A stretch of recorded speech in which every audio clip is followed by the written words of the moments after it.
Halo Friendmate. Korea Selatan. Selain dunia entertainment-nya yang terkenal, mereka tetap menjaga budaya kuno mereka yang masih berdampingan erat dengan kemajuan teknologi. Tak sedikit orang Indonesia yang menyukai kebudayaan Korea Selatan, mulai dari para pecinta K-pop, drama Korea, kuliner, hingga style fashion negeri ginseng ini. Tidak hanya itu, Korea Selatan menyimpan berbagai hal-hal unik yang mungkin belum banyak Anda ketahui. Nah, untuk kali ini, Data Temu akan membahas beberapa fakta menarik tentang negeri ginseng ini. Namun, sebelum kita lanjut, jangan lupa klik tombol subscribe-nya, like, dan aktifkan tombol loncengnya.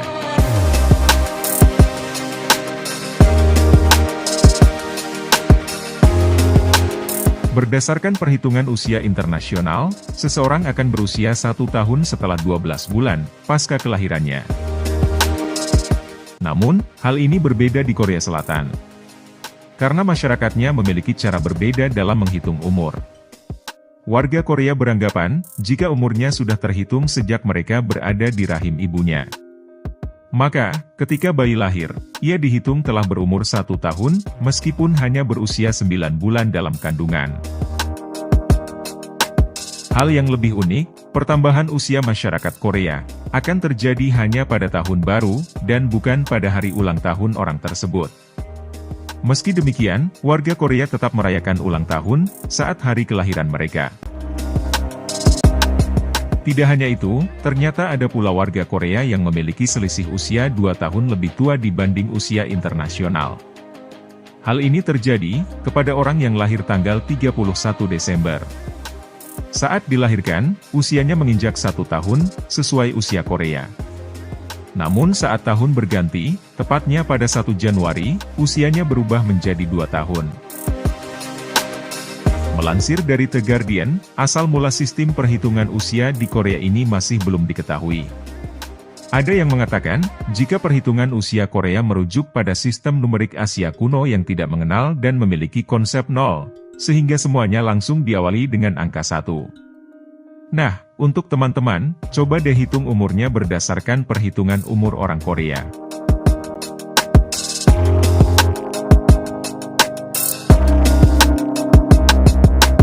Di negara lainnya di dunia termasuk Indonesia, tanggal 14 Februari adalah disebut Hari Valentine atau Hari Kasih Sayang, yang disimbolkan berupa pemberian kado bagi laki-laki kepada wanita yang dicintainya. Dan sudah pasti, sang prialah yang menyiapkan segala sesuatu untuk memanjakan wanitanya. Namun tidak bagi Korea Selatan. Di Korea Selatan, Valentine Day merupakan hari di mana perempuan menunjukkan rasa kasih sayang kepada laki-laki yang dicintainya, di mana sang wanitalah yang memanjakan pria. Pada momen Valentine, wanita di Korea biasanya memberikan hadiah seperti coklat, bunga dan permen kepada sang pria. Namun, hal ini akan berbalas pada peringatan White Day, atau Hari Putih. White Day adalah kebalikan dari Hari Valentine, di mana giliran laki-laki Korea yang diberikan waktu untuk membalas coklat yang telah diterimanya saat Valentine. White Day diadakan setiap 14 Maret, sebulan setelah perayaan Hari Valentine.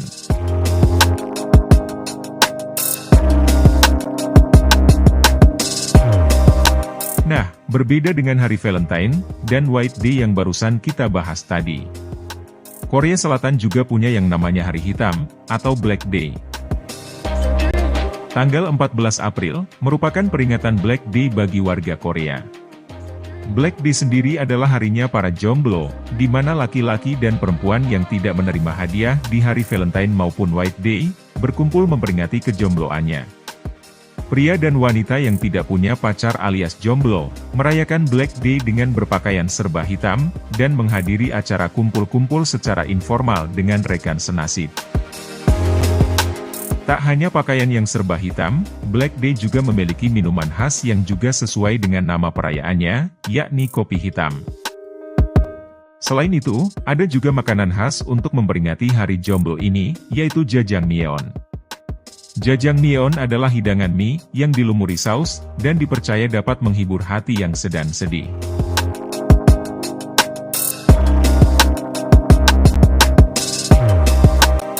Bagi penggemar drama Korea, pasti sudah tidak asing dengan adegan minum-minum yang dilakukan para tokoh cerita. Entah itu untuk melepas penat sepulang kerja, atau pulang kuliah, adegan ini sering terjadi. Orang Korea percaya bahwa minum bisa membantu seseorang untuk lebih dekat dengan orang lain. Karena, hal itu membuat orang lebih bisa terbuka. Bahkan, pria yang paling pemalu, menjadi lebih banyak bicara setelah beberapa gelas minum soju. Jika seseorang mengajak Anda untuk pergi minum dengannya, itu berarti mereka ingin memecahkan kebekuan lebih cepat dan mengenal Anda lebih baik. Menurut Global Status Report on Alcohol and Health tahun 2018, WHO mencatat, setidaknya per kapita masyarakat Korea mengonsumsi sekitar 16 liter alkohol setiap tahunnya. Bahkan, menurut studi juga dipaparkan, bahwa warga Korea Selatan yang berusia di atas 15 tahun, meminum rata-rata 10,9 liter alkohol dalam setahun. Budaya minum, juga sangat berkaitan dengan hierarki di Korea Selatan. Apabila kalian diundang oleh orang yang lebih tua atau senior untuk minum, hal tersebut dianggap masyarakat Korea sebagai suatu pencapaian besar. Sebagai catatan, jangan pernah menuang minuman sendiri ke gelas, saat bersama orang yang lebih tua atau senior.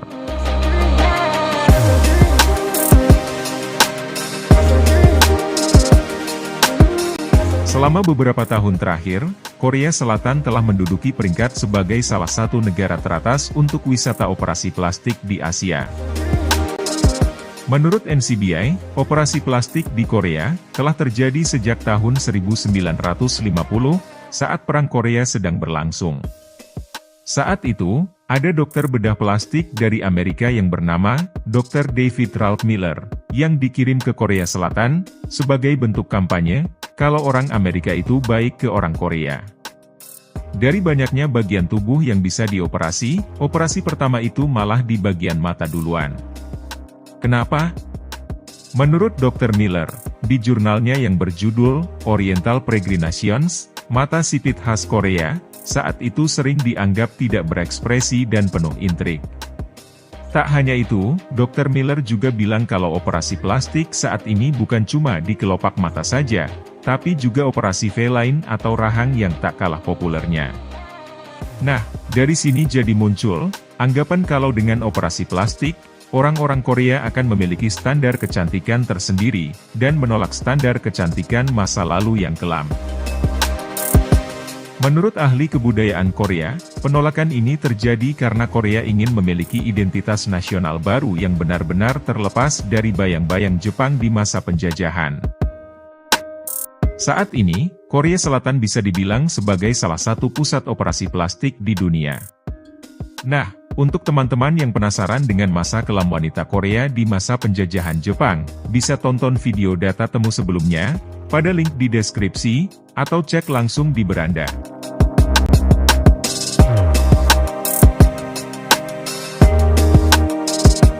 Kalau kamu kebetulan berada di Korea, tentu kamu akan sulit menemukan penggunaan angka 4 di fasilitas umum. Dalam kehidupan di Korea, angka 4 banyak dihindari oleh masyarakatnya, bahkan dalam bentuk fasilitas umum, contohnya seperti nomor lift di hotel. Bahkan, dalam membeli barang properti, seperti rumah atau apartemen, penduduk Korea Selatan sangat menghindari penempatan angka 4 pada alamat rumah mereka. Lantas, ada apa dengan angka 4? Masyarakat Korea percaya bahwa hal tersebut tidak terlepas dari kepercayaan dan budaya orang Korea Selatan yang mempercayai bahwa angka 4 akan membawa nasib yang buruk dan memiliki arti yang sial. Bagi warga Korea, angka 4 dianggap bisa mendatangkan bahaya karena bunyi dan cara pengucapannya.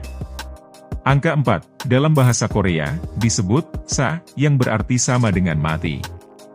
Karena alasan inilah, orang Korea percaya kalau penggunaan angka 4 bisa mendatangkan mara bahaya. Dilansir dari How Stuff Work, angka 4 dianggap sial di banyak budaya Asia Timur termasuk Korea Selatan, Cina, Korea Utara, dan Jepang. Ketakutan terhadap angka 4 dikenal sebagai tetrafobia, dan dianggap lebih serius dalam budaya Asia, daripada kecenderungan orang Barat untuk menganggap angka 13 sebagai sial.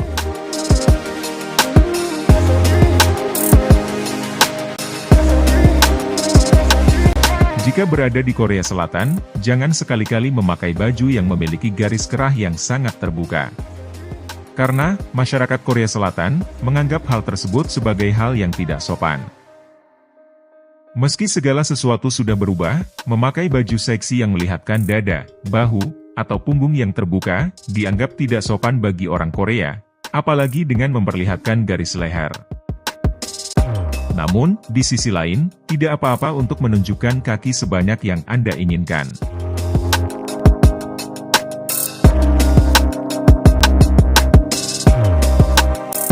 Di antara negara-negara maju yang tergabung dalam Kerjasama Ekonomi dan Pembangunan (OECD), Korea Selatan adalah negara yang memiliki tingkat bunuh diri tertinggi dibandingkan yang lain.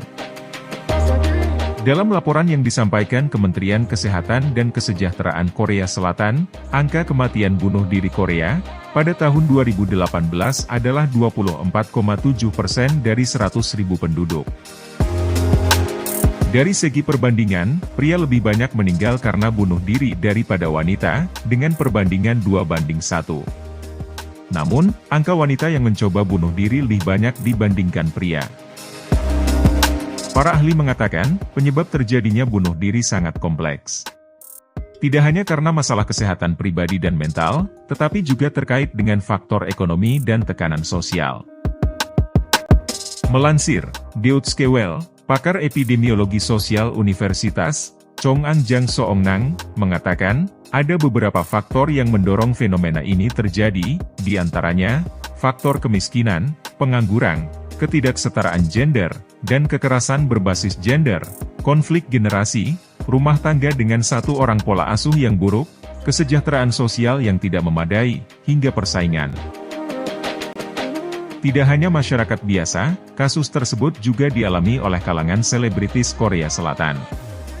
Kasus bunuh diri di kalangan selebritis muda di Korea, memang terjadi dalam waktu berdekatan beberapa tahun terakhir.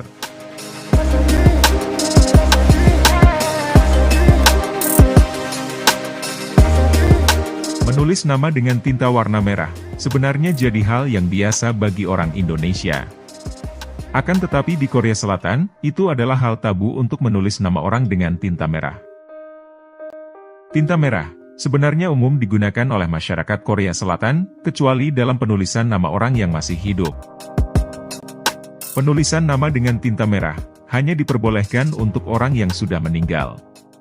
Penulisan nama orang yang sudah meninggal dengan tinta merah, diyakini dapat mengusir roh jahat bagi kepercayaan masyarakat Korea. Namun, efek sial dianggap akan terjadi, jika dituliskan pada nama orang yang masih hidup. Berdasarkan mitos dan legenda, tinta merah dipercaya menjadi lambang kematian atau ketidakberuntungan orang-orang yang masih hidup. Menurut beberapa sumber di Korea Selatan, paling tidak ada dua alasan mitos ini dipercayai. Pertama, warna merah mengingatkan pada darah yang secara umum merupakan pertanda kematian dan rasa sakit. Kedua, saat seseorang meninggal, namanya akan ditulis dengan tinta merah di dalam buku catatan daftar keluarga dan spanduk pemakaman. Beberapa sumber mengatakan, korban yang meninggal saat perang saudara yang terjadi pada tahun 1950, nama mereka akan dikirimkan ke keluarga dengan bertuliskan tinta merah. Nah, karena bayangan tentang horornya perang dan kematian keluarga tercinta, membuat banyak orang tentunya takut melihat nama dengan tinta merah. Namun, ada juga yang percaya bahwa mitos ini sudah berkembang sejak zaman dinasti Qin di Tiongkok yang sangat terkenal di Korea. Konon, saat itu sang raja sangat menyukai warna merah, dan tidak ada yang boleh menggunakan selain dirinya.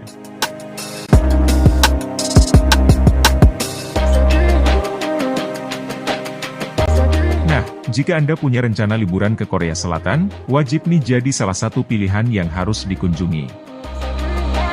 Pulau Jeju. Tempat ini terkenal dengan sebutan Island of God karena keindahannya.